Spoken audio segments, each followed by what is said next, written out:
তাহলে মানুষ যা খায়, ভোগ করে এবং সাথে যা যায়, এটা কি আমার আপনার জীবনের যে ইনকাম, আমার আপনার জীবনের যে উপার্জন, আমরা যা ভাবি, তার কি বেশি অংশ কি আমরা খেতে পারি, নিতে পারি? নিতেও পারি না, রেখেই যেতে হবে।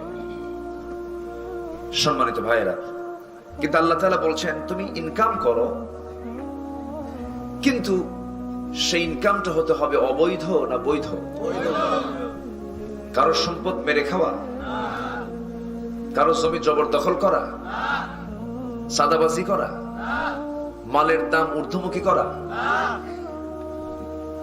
প্রধান খাদ্যশস্যগুলো গুদামজাত করা, এগুলো তো আমার দেশে নাই।